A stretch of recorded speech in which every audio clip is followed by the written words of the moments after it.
logrado y lo que ha conseguido, las movilizaciones que ha llevado a cabo y también las intersecciones del movimiento del 15M con otros movimientos sociales como el feminismo, el ecologismo, la lucha contra el pago de la deuda ahora aquí en el norte, etcétera, etcétera, y también las perspectivas de futuro. Y mi intervención va a versar sobre estas cuestiones y la idea sobre todo es poder compartir después con todas vosotras, porque de hecho mi visión también de lo que es y ha sido este movimiento es una visión desde una perspectiva de Barcelona, de lo que hemos vivido allí en Cataluña, pero también intentando plantear vínculos más a escala internacional de este movimiento. Para empezar, yo creo que es importante señalar que el movimiento del 15M apareció en el escenario político, social, mediático de una manera intempestiva e inesperada. Si a muchos de nosotros nos hubiesen preguntado el 14M que días después pues miles de personas en todo el estado ocuparían el espacio público, saldrían a la calle, harían en definitiva un acto de desobediencia civil masivo, porque la gente salió a la calle, permaneció en las plazas a pesar de que la Junta Electoral Central, coincidiendo con las elecciones municipales, dijo que la gente se retirara de estos espacios. A pesar de esto, la gente permaneció. Por lo tanto, yo creo que es un movimiento que difícilmente nadie lo esperaba, a pesar que desde hacía tiempo muchos y muchas decíamos a ver cuándo la gente sale a la calle en este contexto de crisis brutal y de crisis donde nos están haciendo pagar las consecuencias y la salida de esta crisis a la mayor parte de la población. Finalmente el movimiento aparece de esta forma disruptiva y el movimiento aparece después de más de 2 años y medio de crisis, de una crisis que no hace sino darnos razones para la indignación, el malestar, la rebeldía y la desobediencia. Y las razones, de hecho, de este malestar e indignación se han multiplicado del 15M del año pasado hasta hoy. Las razones no hacen sino multiplicarse. Vemos que la salida actual a la crisis es una salida que, en definitiva, lo que hace es socializar los costes de esta crisis con la mayoría de la sociedad, mientras que los beneficios continúan siendo privados. Vemos que es una salida a la crisis donde el coste de la crisis está recayendo en las espaldas de la mayor parte de la población.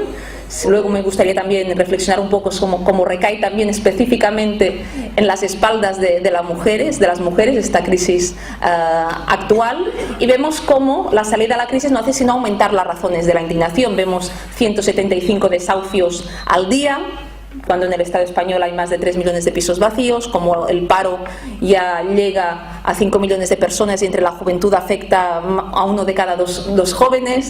Vemos como las cifras de la pobreza no hacen sino aumentar, 1 de cada 5 hogares ya vive por debajo del umbral de la pobreza, etcétera, etcétera, etcétera. Vemos que la gran mayoría, ese 99%, que muy bien ha señalado Occupy Wall Street, estamos sufriendo las consecuencias de esta crisis económica que se ha convertido en una profunda crisis social, mientras que unos pocos continúan obteniendo importantes beneficios. Las empresas privadas, la banca, están saliendo beneficiados de esta crisis y a menudo utilizan la crisis como una excusa para llevar a cabo los recortes, los despidos y las privatizaciones. Un caso claro fue el de Telefónica, cuando en el año 2010 anunciaba un recorte del 20% de su plantilla en los años sucesivos, a la vez que ese mismo año anunciaba unos beneficios récord un 20% superior al año anterior.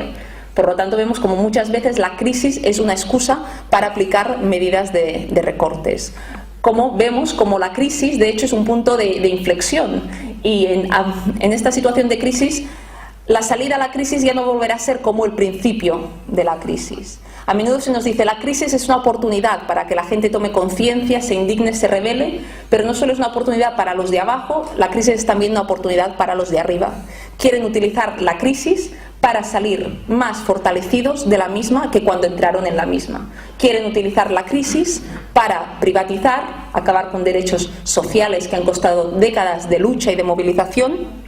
Quieren utilizar la crisis para acabar con derechos laborales, lo hemos visto con la última reforma laboral, pero también con las reformas anteriores, y quieren también utilizar la crisis para conseguir una serie de recortes en libertades fundamentales democráticas básicas, con la excusa del contexto actual, ¿no? Y por lo tanto vemos que la crisis no se sale de la crisis del mismo modo que se entra. Y hoy lo que se plantea en definitiva son 2 salidas a la crisis. La salida que plantea el capital, las élites económicas, financieras, políticas, ese 1%, y la salida a la crisis que plantea este movimiento del 15M, este movimiento de la indignación político y social que ha ocupado las calles y el espacio público en los últimos tiempos. Por lo tanto, vemos que la emergencia del movimiento, por un lado, responde a este malestar fruto de las políticas de salida a la crisis, por un lado, pero por el otro lado, el movimiento también responde al contexto internacional de protesta. El movimiento del 15M, en parte, también se explica porque nos encontramos en un contexto en el cual surgen la primavera árabe, las revueltas en el mundo árabe, como en países como en Tunisia, en Egipto, se tumban dictadores que parecían inamovibles en sus puestos, se tumba la cúpula del poder, a pesar de que el régimen continúa muchas veces prácticamente intacto, ¿no? Pero se consiguen victorias y en definitiva esto nos devuelve la confianza, estos éxitos de las movilizaciones, estos procesos revolucionarios abiertos y de futuro incierto, pero aquí nos devuelven la esperanza en que la acción colectiva, la movilización, la protesta sirve y es útil para cambiar las cosas. Y esto puede parecer poco, pero es mucho, cuando los de abajo recuperamos la confianza en el nosotros y en el nosotras, cuando pensamos que podemos cambiar las cosas. El primer paso para cambiar las cosas es pensar que lo podemos conseguir, porque si no ya ni siquiera sales a la calle, ni siquiera te movilizas y te quedas en casa. Y esto es en definitiva lo que quiere el capital, que la resignación, el escepticismo, la apatía, el miedo triunfe y nos quedemos en casa mirando la televisión. Y justamente las revueltas en el mundo árabe influyen, desde mi punto de vista, de manera muy importante en esta emergencia y estallido del movimiento. Y de hecho, a partir de la primavera árabe y la dinámica de ocupación de plazas aquí, en cierto modo, plantea unos vínculos con estas protestas en Tahrir, en El Cairo, con la Casbah, en Túnez. Y de hecho la plaza se convierte en un espacio simbólico de protesta que da eco, visibiliza este malestar, esta indignación, y a la vez es un espacio en sí mismo de laboratorio, de experiencias de este otro mundo posible que plantea el movimiento. Y por lo tanto la plaza, el simbolismo de la plaza en un primer momento es muy importante y se convierte en una palanca para dar visibilidad a un movimiento que posteriormente, ¿no?, y una vez se abandonan las plazas, pues hace un trabajo mucho más de enraizarse en lo local. Y el movimiento, por lo tanto, bebe de esta influencia de la primavera árabe, pero también hay otras movilizaciones de carácter internacional que influyen en el mismo. Por ejemplo, las protestas en Islandia, que no ocuparon tantas páginas en los medios de comunicación, pero realmente fueron muy importantes. En Islandia, 2 veces, el pueblo de Islandia, en 2 referéndums, dijo no a pagar la deuda que le reclamaban las aseguradoras de la banca holandesa e inglesa. El pueblo de Islandia dijo: ¿por qué tenemos que pagar una deuda que no nos ha beneficiado? ¿Por qué tenemos que pagar una deuda que básicamente ha ido a las arcas de aquellos que nos han conducido a la bancarrota y a la crisis? No vamos a pagar una deuda que no es nuestra, que no nos corresponde, que es ilegítima, que es ilegal y que es odiosa. Y justamente ahora uno de los temas centrales del movimiento del 15M, al menos en Barcelona, también en Madrid y en otros sitios de Europa, se está planteando llevar a cabo una auditoría de la deuda. Hoy en día se utiliza el tema de que la deuda pública va aumentando también como una excusa para llevar a cabo recortes. Tenemos que pagar la deuda, por lo tanto es necesario recortar en sanidad, en educación, etcétera, etcétera, ¿no? Pero en realidad, ¿a quién beneficia esta deuda? Por lo tanto, vemos que el tema de la deuda fue un tema muy importante en Islandia, y aquí el movimiento también tomó de referencia estas protestas, el hecho de que en Islandia llevaron a los tribunales al primer ministro, aunque después, como la justicia va como va y la justicia tampoco no es neutral, pues el tío acabó absuelto. Pero nos plantea esta necesidad de reivindicar que aquellos que nos han conducido a la crisis, empezando por el señor Rato, que ahora está más de actualidad con el tema de Bankia, pues que sea juzgado para aquellas prácticas que nos han llevado, ¿no?, a esta situación también de crisis y de bancarrota. Y también las movilizaciones en Grecia influyeron en el movimiento para lanzar el mismo. Por lo tanto, vemos que en un primer momento, en los meses de mayo, junio, el movimiento emerge de manera abrupta, importante, se ocupan plazas, el movimiento consigue marcar la agenda política, social y mediática. Si volvemos un poco atrás en el tiempo y nos acordamos de esos momentos, al menos allí en Cataluña, los periódicos ocupaban más portadas del movimiento que los políticos de turno con su marketing electoral, ¿no?, que caracteriza los procesos electorales, y por lo tanto tuvo un fuerte impacto social. Y de hecho, el propio periódico El País, que no es sospechoso de antisistema, decía en unos de sus sondeos que recogía que el 80% de la población apoyaba o se sentía identificada con las demandas del movimiento. Por lo tanto, vemos cómo el movimiento consigue ser empático, conectar con amplios sectores sociales, de gente que a lo mejor no sale a la calle, pero en el contexto de crisis pues comparte las críticas, las demandas del movimiento, que se sintetizan, podríamos decir, en una de esas frases que dice: no somos mercancías en manos de políticos ni banqueros. Esa doble crítica, por un lado a las élites económicas, financieras, que nos han conducido a la situación de bancarrota económica, pero también a la connivencia de aquellos que están al frente de las instituciones, a la supeditación de la política a lo económico. Como hoy en día la política pues no es neutral y responde a los intereses de unos pocos. Yo creo que esto es también uno de los pasos adelante del movimiento. El movimiento ya no tiene suficiente con ocupar Plaza Cataluña, con ocupar las principales plazas del Estado, sino que ahora también nos movilizamos, por ejemplo, frente al Parlamento de Cataluña. Es una de las acciones que se hizo el 15 de junio del año pasado, cuando se hizo un sitio se llama en castellano, un sitio simbólico al Parlamento de Cataluña, el día en que se debatían los presupuestos que implicaban los mayores recortes en la democracia catalana. El movimiento señaló la responsabilidad política que en ese momento había allí con la votación y la discusión sobre estos recortes. ¿Y qué pasó? Pues que todo el arco parlamentario señaló al movimiento como antidemócrata, cuando el movimiento lo que reivindicaba es más democracia. Queremos que esos presupuestos que se debaten en el Parlamento, pues que podamos también opinar sobre los mismos, que haya un referéndum sobre lo que allí se va a debatir, que nos implica a todas y a todos. Pero claro, el otro día en un centro social leía una pancarta que decía: cuando los de abajo se mueven, los de arriba se tambalean. Y esto es precisamente lo que sintieron aquellos que estaban en el Parlamento de Cataluña, que la gente empezaba a decir: yo quiero opinar sobre lo que aquí vais a decidir. El 15M implica también una reapropiación, un reinterés por los asuntos colectivos que hasta hace poco básicamente eran patrimonio de una minoría de políticos profesionales que a menudo hacían y deshacían a su antojo y en función de sus intereses. Y de aquí que a menudo se haya criminalizado al movimiento, porque el movimiento también pone en cuestión esta práctica política y mueve las sillas de aquellos que ocupan el poder.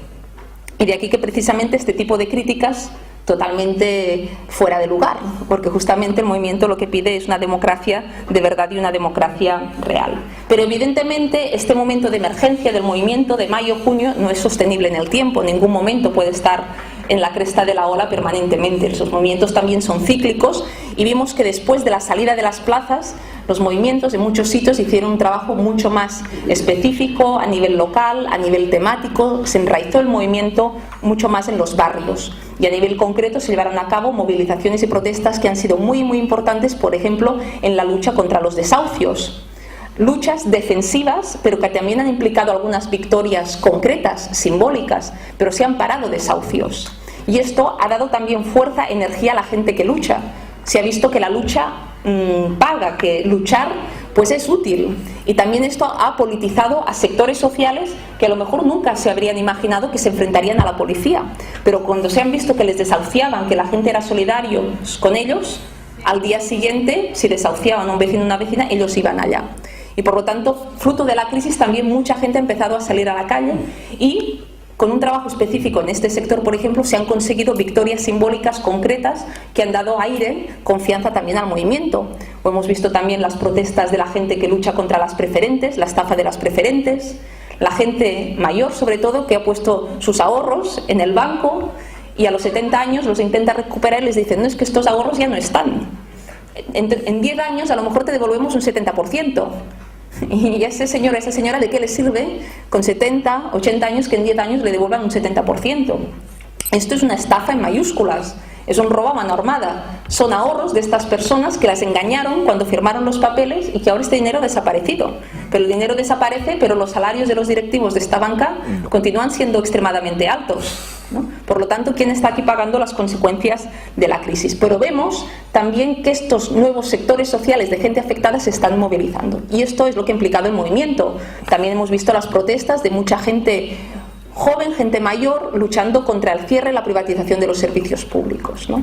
Por lo tanto, vemos que el movimiento pasó a un trabajo mucho más local, mucho más sectorial, y cuando ya todo el mundo anunciaba que el movimiento estaba muerto, que había desaparecido, que no había conseguido nada, ahora hemos visto con el 12M, 15M que el movimiento continuaba vivo, continuaba allí. Lo que pasa es que los medios de comunicación solo le prestan atención cuando el movimiento acampa en Plaza del Sol, en Plaza Cataluña, ¿no? Pero hemos visto que el malestar, la protesta social continúa presente, y no solo lo hemos visto con el 15M, sino lo hemos visto también con la Primavera Valenciana, lo vimos también con la huelga general, lo vimos también con el 1 de mayo, que implicaron movilizaciones muy importantes.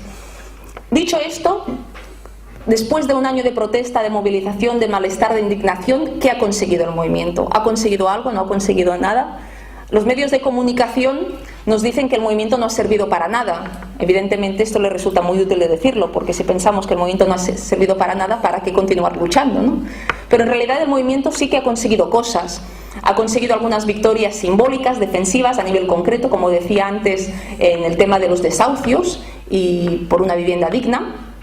Pero sobre todo yo creo que uno de los logros más importantes del movimiento es a nivel simbólico, el impacto que ha tenido en el imaginario colectivo. Por un lado, y como decía antes, el movimiento nos hace recuperar la confianza en el nosotros, la confianza en que la acción colectiva es útil, sirve y rompe con la apatía, la resignación y el miedo imperante. Lo rompe parcialmente, porque si realmente lo hubiese roto con fuerza y impactando a la mayor parte de la población, pues estaríamos en otro contexto, ¿no? A lo mejor estaríamos más en la situación de Grecia que en la situación que estamos aquí, ¿no? Pero me refiero que sí que el movimiento consigue romper parcialmente, de una manera muy importante, con este escepticismo. A la vez, el movimiento también consigue crear opinión pública en sentido progresista, porque día tras día sentimos la letanía que nos dicen que hemos vivido por encima de nuestras posibilidades, que hemos vivido un guateque particular, que por lo tanto ahora debemos de pagar las consecuencias de haber vivido por encima de nuestras posibilidades, y por lo tanto se nos dice que somos cómplices, cuando no culpables, de esta crisis. Y este es el discurso hegemónico que pronuncia el sistema y el establishment. Y el movimiento aquí pasa a la contraofensiva y dice, bueno, aquí quien ha vivido por encima de nuestras posibilidades no somos nosotras, sino en todo caso aquellas élites financieras, la banca, aquellos que durante el periodo del boom especularon con la vivienda, especularon con el territorio, hicieron negocio con el mismo y que ahora se han ido a la bancarrota. Y que justamente se van a la bancarrota y acabamos todos nosotros financiando este guateque particular que no es nuestro, sino que es de ellos. Por lo tanto, el movimiento plantea que quien ha vivido por encima de sus posibilidades no somos nosotros, sino que es ese 1% que hoy en día ostenta el poder económico, financiero y político. Y por lo tanto, hace extensiva uno de estos lemas del movimiento que dice: esto no es una crisis, es una estafa, esto no es una crisis, es el capitalismo. Y cada vez más esto empieza a cuajar entre amplios sectores sociales. Y tú vas a coger el metro, vas a comprar el pan, hablas con tu vecino, con tu vecina, y mucha gente dice: es que nos están estafando, es que nos están robando, es que estos no nos representan. Y que por lo tanto una conciencia social que pertenecía a los activistas, a la gente que se movilizaba, se ha extendido a amplios sectores sociales, tanto fruto de la crisis como fruto del trabajo de pedagogía que ha ido haciendo el movimiento, señalando la responsabilidad del poder financiero y económico en la crisis, pero también del poder político. Y esto puede parecer poco, pero es un paso adelante, desde mi punto de vista, muy, muy importante. Y a la vez el movimiento también nos permite pensar y actuar en grande, tanto el movimiento como el contexto de la crisis. Nos permite pensar en grande porque ahora ya no solo pedimos que haya una tasa Tobin y que se regulen los flujos financieros internacionales, ahora pedimos que la banca sea pública, que la banca sea un servicio social, porque la banca tiene que ser un negocio para unos pocos, una nacionalización real ya, no la nacionalización esta parcial de Bankia, que nos las venden como nacionalización. Lo que quieren es sufragar, ¿no?, las pérdidas de Bankia, sanearla, y una vez vuelva a dar beneficios, ellos mismos lo dicen, la vamos a vender, ¿no? Esto no es la nacionalización que pide el movimiento. Pero ahora tú hablas de banca como servicio público y la gente está de acuerdo, pero tú hablas de banca, pedías esto mismo hace 10 años y la gente te miraba como un extraterrestre. Hoy en día, declararte anticapitalista, declararte antisistema, pues la gente ya no te mira tan mal, porque precisamente la propia crisis del sistema capitalista ha puesto de manifiesto que lo normal es ser anticapitalista, ¿no? Porque ser prosistema o procapitalista y defender un modelo que se ha visto claramente que no sirve, que es incompatible con la vida y con el ecosistema, no tiene ningún sentido. Por lo tanto, vemos como el listón de la protesta, de las demandas, ha aumentado. Y no solo en este sentido, sino también a partir del repertorio de acción colectiva. Ahora ya no es suficiente con manifestarse, ¿no? Ahora se cortan calles, se paran desahucios, se ocupan plazas, se hace un acto en el espacio público y nadie pide permiso. Y por lo tanto, se ha ido un paso más allá en la radicalización de las acciones. Porque la crisis acaba legitimando estas prácticas, porque evidentemente en un contexto de crisis como el actual vemos que a lo mejor es ilegal ocupar viviendas, pero cada día se producen 175 desahucios, hay más de 3 millones de pisos vacíos. Ocupar a lo mejor es ilegal, pero es del todo legítimo dar un uso social a la vivienda y que no se especule con la misma. Por lo tanto, el contexto de crisis, la emergencia del movimiento, ha planteado que lo ilegal a menudo es del todo legítimo y que a menudo lo que es ilegítimo es precisamente aquello que es legal, como las prácticas de la banca, que día a día nos estafan y nos roban a todos. Por lo tanto, el movimiento crea conciencia en este sentido y en esta dirección, conciencia progresista y conciencia contrahegemónica al discurso que día a día nos hacen los medios de comunicación de masas, nos hace el establishment. Y esto es muy, muy importante, aunque pueda parecer poco. El hecho de que empezamos a tener confianza en que somos el 99%. Evidentemente es en términos simbólicos, pero cuando dice somos el 99%, quiere decir que somos la mayoría. Y que si nos lo creemos, nos movilizamos y actuamos, podemos cambiar las cosas. Y por lo tanto es un paso adelante muy importante.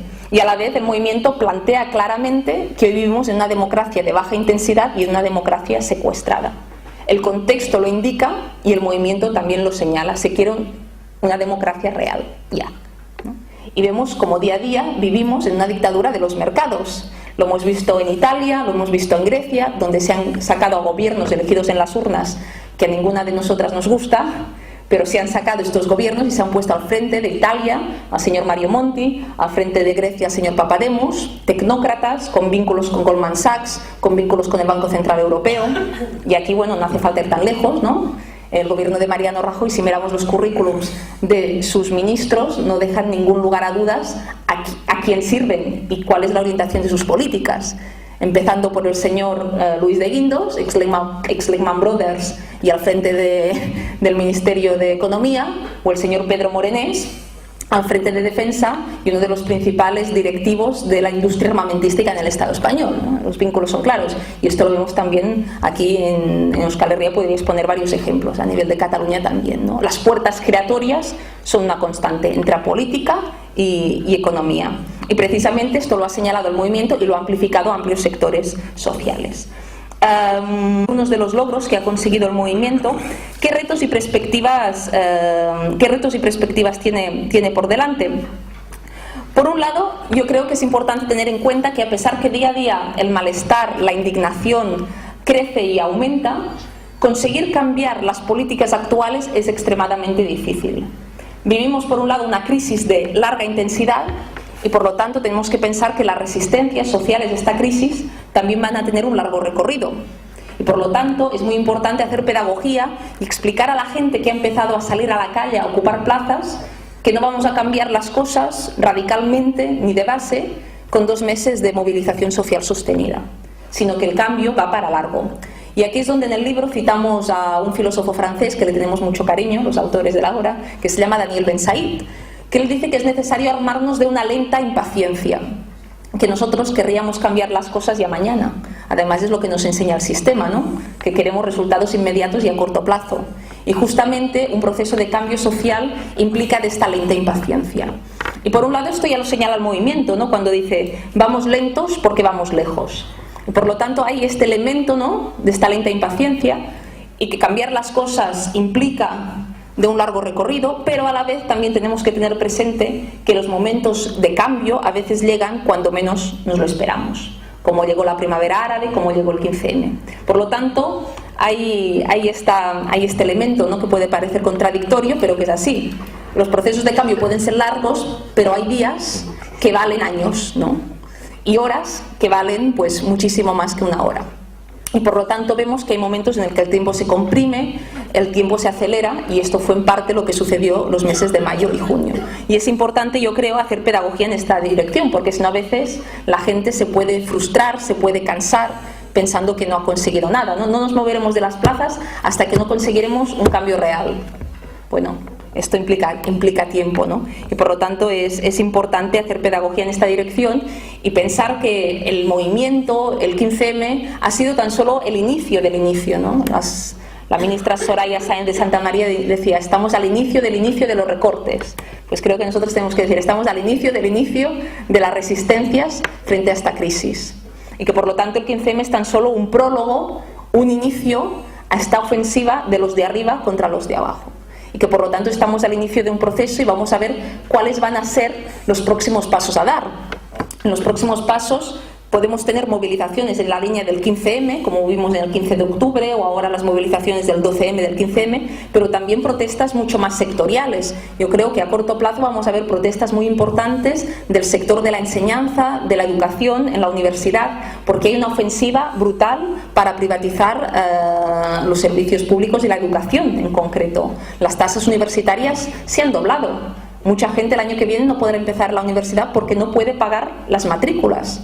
Y por lo tanto esto va a implicar movilizaciones. Habrá movilizaciones también para el sector de la sanidad y por lo tanto vamos a ver también luchas específicas en este contexto de malestar general indignado mucho más amplio. Por lo tanto, un primer reto es, por un lado, esta cuestión, ¿no? El hecho de armarse una lenta impaciencia y vamos a ver, ¿no?, la aceleración también de los ritmos y de los procesos de cambio. Por otro lado, yo creo que otro reto muy importante en el contexto actual es enfrentar la creciente criminalización, estigmatización y represión de la protesta.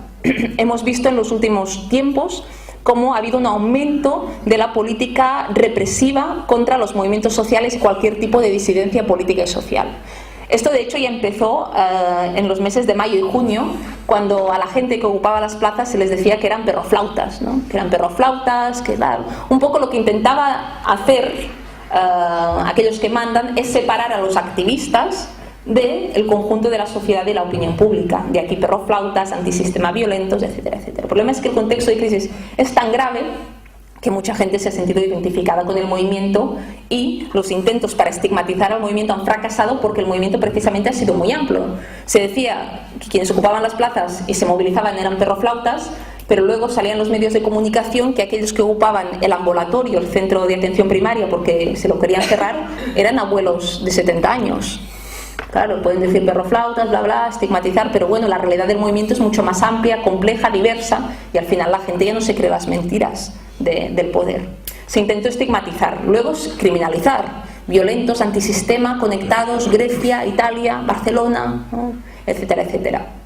Pero en cambio vimos en la última manifestación del 12M, que fue una manifestación, al menos en Barcelona, muy masiva, mucha gente salió a la calle, y que justamente cuando hemos visto más imágenes de represión es cuando la policía despliega, ¿no?, todo su arsenal por la ciudad, ¿no? El día de la huelga general, por ejemplo, en Barcelona, a pesar de que se intentó señalar una violencia que implicaba romper pues cristales del Starbucks, de otros centros, y se señaló que esta era la violencia que había reinado en la manifestación de la huelga general, la verdad es otra distinta. La violencia en mayúsculas, la violencia real ese día, por un lado, fue la violencia de la policía, que lo que hizo fue, con el uso, por ejemplo, indiscriminado de pelotas de goma, hizo que 2 jóvenes perdieran un ojo debido al impacto de balas de goma. Aquí que os tengo que explicar que mataron a una persona las balas de goma. Esta es la violencia real, ¿no? Uy, los cristales del Starbucks, lo que van a costar, y lo que va a costar a una persona que haya perdido un ojo para toda su vida, o 2 personas que perdieron el bazo debido a los golpes de porra, o 14 politraumatismos. Esta es violencia de verdad, que evidentemente no se puede comparar a la violencia, bueno, o al impacto que puede tener el mobiliario urbano.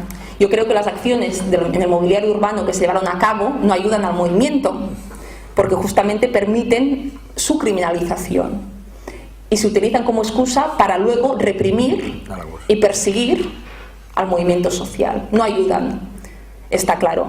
Pero la violencia real ese día fue la violencia de la policía, por no hablar de la violencia estructural del sistema, que hace que cada día familias pierdan su casa, a pesar de que queden endeudadas de por vida, que muchas personas pierden el empleo. Esta es la violencia de verdad. Pero los medios de comunicación señalan una violencia espectáculo, intentando criminalizar al conjunto de la gente que protesta.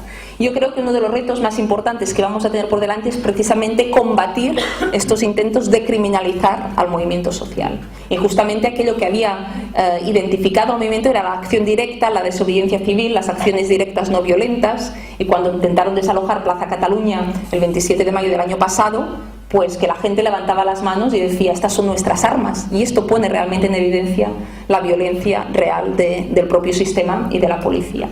Pero esto será un reto muy importante, porque ahora vemos que quieren reformar el Código Penal y que la desobediencia civil implique 2 años de prisión. Quieren, hemos visto que ya se ha puesto en práctica las detenciones preventivas, ¿no? El día de la huelga general detuvieron a 3 estudiantes tan solo por participar en piquetes y los han tenido un mes en prisión sin ningún tipo de pruebas que los pudieran incriminar en nada, los han dejado en libertad y sin cargos, pero como medida represiva y medida para generar miedo en el conjunto de la población. Se detuvo también a la secretaria de organización de la CGT, a la cual le piden ahora 36 años de prisión por una performance frente a la Borsa. O bueno, incluso llegamos a que el señor Felip Puig, el conseller Interior de la Generalitat de Cataluña, abrió una página web para, ¿no?, identificar a activistas. Se empieza por aquí y de aquí unos días nos dirán que denunciemos a nuestro vecino o vecina si es sindicalista, se lucha contra los desahucios, etcétera, etcétera. Por lo tanto, vemos una creciente ola criminalizadora, y el problema es cuando se normalizan estas prácticas, cuando pensamos que es normal que haya una página web para denunciar activistas, cuando pensamos o ya no nos indignamos cuando se detiene a gente de manera preventiva. En Barcelona, desde la huelga general, se han detenido a 100 personas, que se dice rápido, y por lo tanto vemos que esta ola represiva va a ir a más.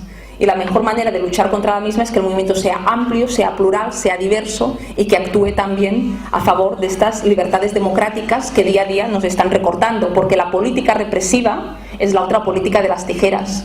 Cuando no se pueden aplicar una serie de recortes por las buenas, se aplican por las malas, generando miedo, imponiéndolas, y por lo tanto vemos que también estas medidas represivas visualizan la debilidad de quienes mandan, porque quienes mandan aplican estas políticas porque ven que no tienen fuerza para aplicarlas de otra manera, ¿no? Y por lo tanto vemos cómo este va a ser un reto importante en los próximos tiempos. Creo que otro reto importante va a ser vincular toda esta protesta más a nivel local con una perspectiva internacional y coordinar esta protesta a nivel internacional, porque el capital actúa de manera global y por lo tanto las resistencias también tienen que ser globales, solidarias e internacionalistas. Y hoy, por ejemplo, la lucha que está llevando a cabo el pueblo griego tiene un significado central para la protesta también aquí. Y hoy Grecia es un laboratorio, y es un laboratorio para el capital y para las resistencias. Y en función del resultado de este experimento en Grecia depende también nuestro futuro. Si en Grecia triunfan las medidas de austeridad, de recortes, de regresión en derechos sociales, laborales, democráticos, se van a aplicar estas mismas medidas aquí. Si en Grecia triunfa justamente la resistencia social, la protesta y la movilización, esto va a influir directamente aquí. Y hemos visto en las últimas elecciones generales en Grecia cómo los 2 partidos mayoritarios, el equivalente aquí al PP y al PSOE, se han hundido completamente, y por lo tanto vemos que el escenario griego es el escenario que se nos viene aquí encima, y como se están planteando pues también alternativas políticas, movilizaciones sociales importantes que desafían a los de arriba. Y yo creo que es importante estar atentos y atentas a lo que está pasando en Grecia, y por lo tanto es importante avanzar en ese internacionalismo de las resistencias, que a pesar de que han habido jornadas de acción coordinadas a escala global como el 15 de octubre, el 12M, el 12 de mayo pasado, la coordinación internacional aún continúa siendo extremadamente débil, sobre todo si vemos la coordinación que tienen el poder del capital y de las finanzas. Otro reto importante, y ya voy acabando para luego dar lugar al debate, creo que se ha dado un paso adelante con el movimiento del 15M, a pesar de las debilidades que tiene, porque el movimiento también tiene debilidades, que luego podemos hablar, pero se ha dado un paso adelante en romper el escepticismo, la resignación, el miedo, pero este escepticismo, resignación y miedo continúa aún muy presente en las empresas. Hemos llevado la indignación a la calle, pero es necesario llevar esta indignación a los centros de trabajo. Y en los centros de trabajo la gente tiene miedo a perder pues, el trabajo, a no poder pagar la hipoteca, a quedarse sin casa. Y el día de la huelga general hubo gente que no hizo huelga porque tenía miedo debido a sus condiciones extremadamente precarias. Y si iba a la huelga, la echaban del trabajo.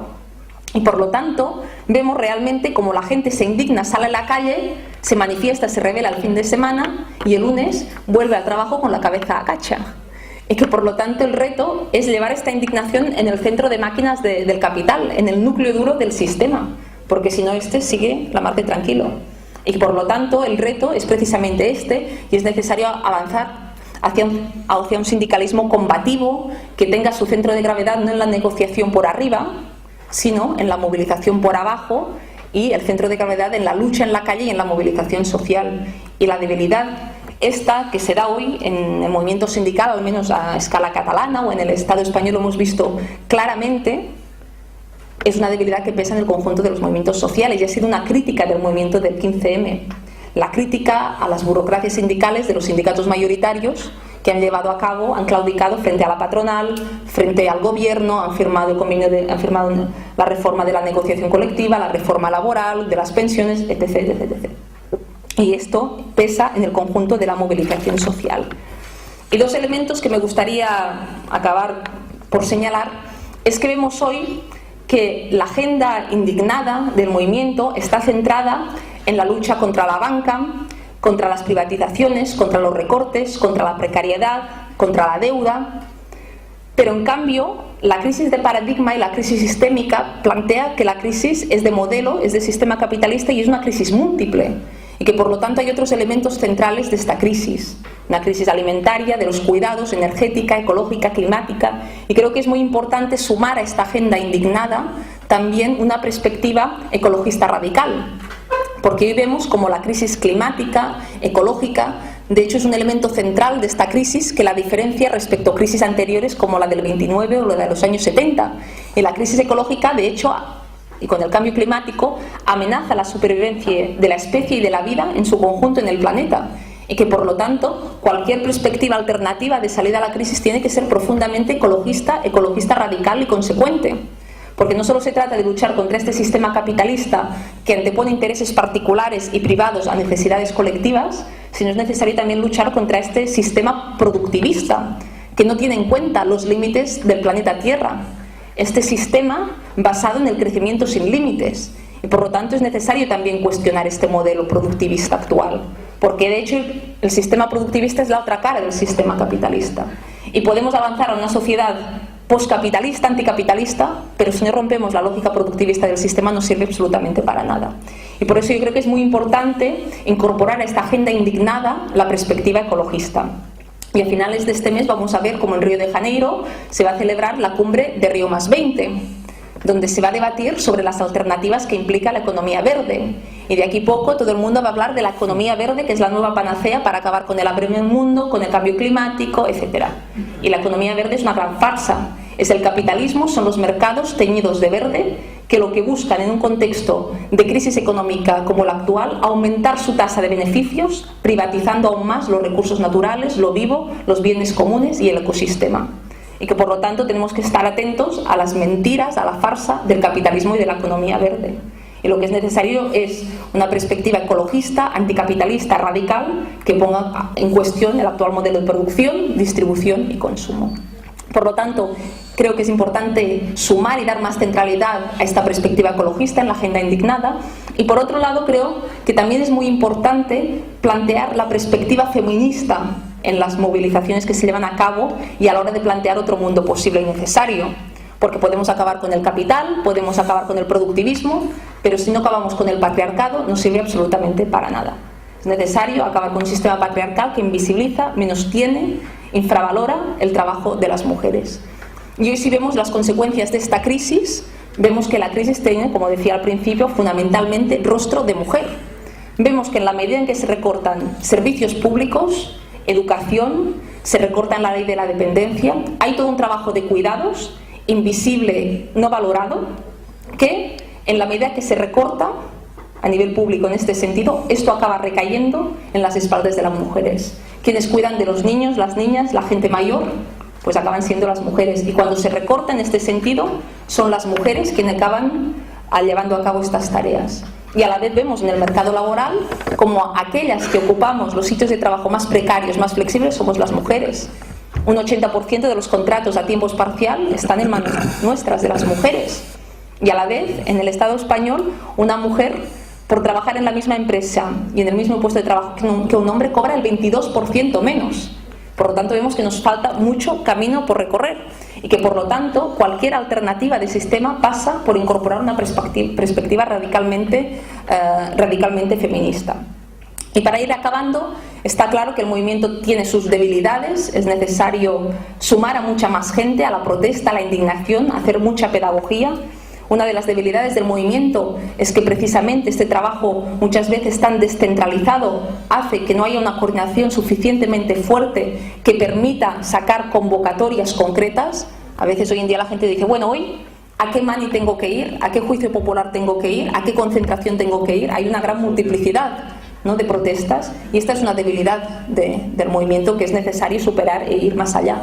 Pero el escenario que se nos plantea de aquí en adelante es que vamos a tener protestas específicas 15M, podríamos decir, con esta perspectiva más internacional global, pero también sectoriales, como decía antes.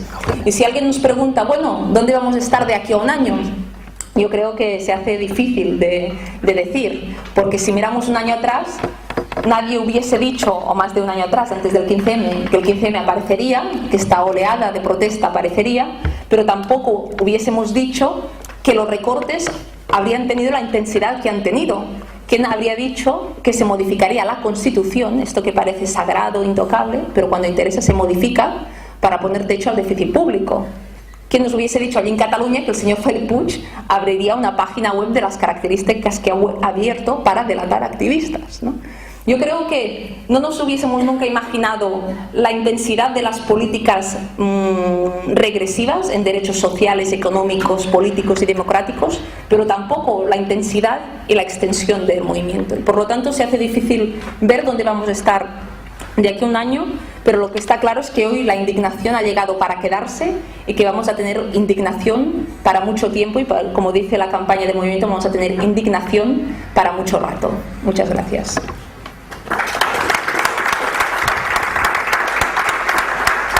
Chanda.